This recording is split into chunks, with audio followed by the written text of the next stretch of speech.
Hello, everybody. I'm here with Dr. Siobhan McDonald. Again, I love having her on my LinkedIn. Welcome, Siobhan. Thanks, Jamie. Always fun getting to be here and chat with you. Yeah. Okay, so I brought Dr. McDonald on because I wanted to talk about osteoarthritis. I have been doing a ton of claims reviews lately with self funded employers, looking at the top diagnostic codes and what's really driving up their spend. And I would say in 90% of the cases, osteoarthritis is the number one condition by spend for these employers. So that's osteoarthritis or OA of the hip, of the knee. Those are the ones I see the most often. Mhm. And it's usually like the top 3 to 5 conditions, or it's in the top five. Because the different conditions affect different parts of the body. So Mhm. I thought it'd be super valuable to have Dr. McDonald on to explain a little bit more about what OA is and also what you can do about it and why it's so expensive for self-funded employers. Yes, absolutely. So, do you want to start with just a little overview of what OA is? Yes, I let's can get start into there. that. Okay, great. So, OA is a condition that affects certain joints, and a joint is just where the bones connect. So, like you said, thinking about hip, knee, shoulder, but the cartilage between those bones that protects the joint starts to change and wear over time. And this is normal. It happens to us as we age. And you've probably heard of bone on bone, and that sounds really scary. But the thing about OA is that newer evidence is actually showing that OA goes beyond that joint. And we can talk about that a little bit more, but it's just a condition that affects more than just that joint Okay, itself. so I always tell you to explain this to me like I'm a kindergartner. So I think I got that. So basically, Okay. like there's cartilage between our bones where our bones come together like an elbow or a knee or something, and it starts to wear over time, and that's Mhm. normal as we age. Mhm. So when you say it goes beyond that joint, like what does that mean? Tell me more about that. Mhm, absolutely. And I feel like inflammation has been a big topic as of late, and everyone's exploring inflammation and what that does to the body. So, what newer research is showing is that OA is actually shown to be more of a low grade systemic inflammatory process, which is really interesting based on, yeah, everything that newer research in other areas is showing too with inflammation. Okay, so what does it inflame? It Sorry, these can, are, I'm just like trying to keep this, I'm going to dumb this down for those of us that aren't physical therapists. Like what gets inflamed in your body? yeah, I mean, we could go down to a cellular level, but we won't. So, basically, just meaning that even though you maybe were diagnosed with OA in your knee, there might be just low, again, like low grade, a little bit of inflammation, whether it's in other joints or just kind of throughout the body. Like there are cells that are getting sent and like starting these inflammatory processes Got it. Okay. just So, in other areas as well. and so you said it's totally normal as we age that we have some wear and tear in our bodies. And I think what's really interesting to me is that this is so normal, right, as we age for this to happen. And yet we see OA as Mhm. the top cost condition. So why might that be? I think Yeah, I think we see it in claims because a lot of people who are diagnosed with OA end up getting surgery. And Hmm. those surgeries show up in claims. And then even before a surgery, they're getting a lot of, imaging done, injections, and then it's kind of just sending them on this path to a joint replacement. Got it. Okay. And so I think I've learned a lot about OA just in my time here. We know that OA can be treated non surgically. So, can you talk a little bit more about maybe what sends people the surgical route and maybe what they could do to avoid that? Mhm. Absolutely. So I think getting the diagnosis correct and early on is so important to avoid that surgical route. And OA, just a little side note, OA, I mean it's manageable. It is a chronic condition, but it's manageable. So and like you said, manageable in a non-surgical way or in a conservative way as we call it.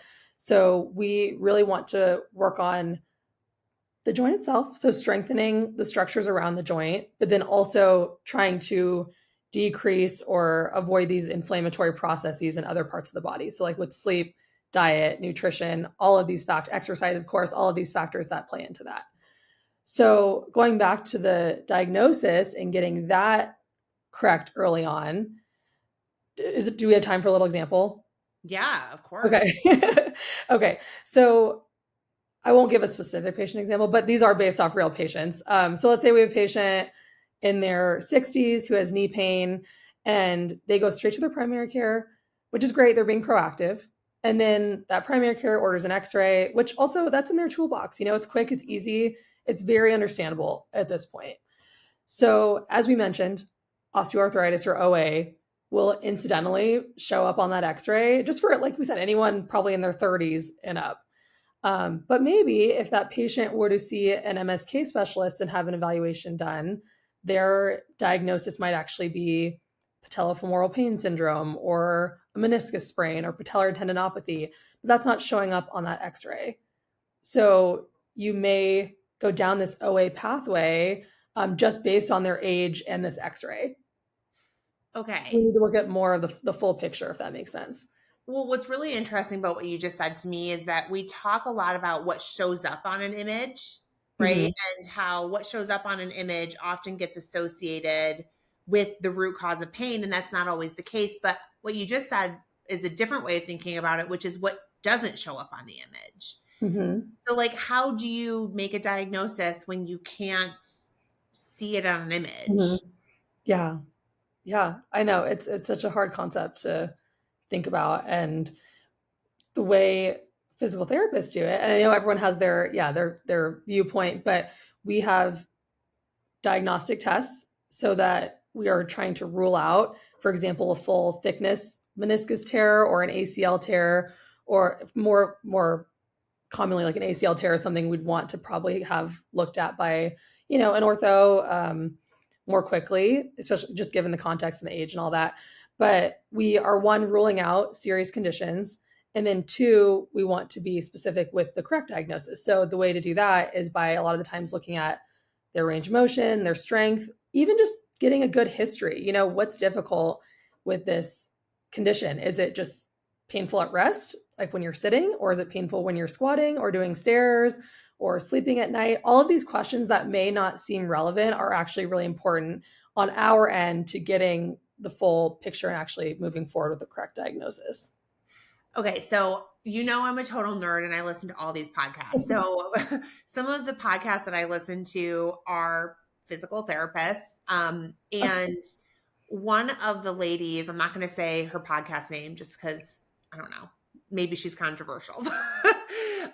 She talks a lot about how she treats the person and not the diagnosis. And Mhm. at the same time, we talk a lot about how we have to get the diagnosis right in order to treat the person.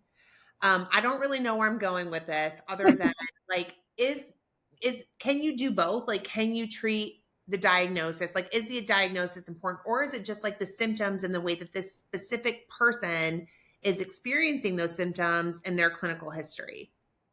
I think it's both, and I see where you're going with this, but yeah, I think it's both, and I completely agree. You treat the person, not the patient, and you want to see them in both lenses, but they overlap. It all goes into the same, the big picture here. So I think what she's referencing in that podcast, or at least part of that, is that you want to figure out what's important to them, what this pain is keeping them from doing, what their goals are, and why they have these goals. Like, how do they identify, and how can we get them back to doing these goals? So, for example, for us, it might be, let's see how you do a squat, and that's part of the clinical exam.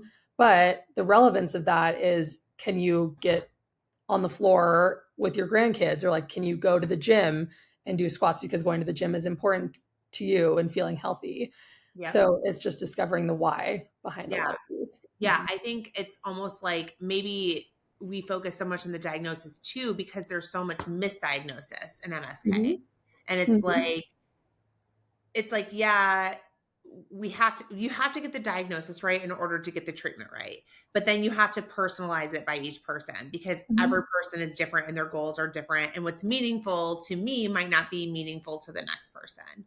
Mhm. So I totally get what you're saying. Okay, so to summarize, we got a little bit off track there, but that's the nature of talking to me. Um, I love it.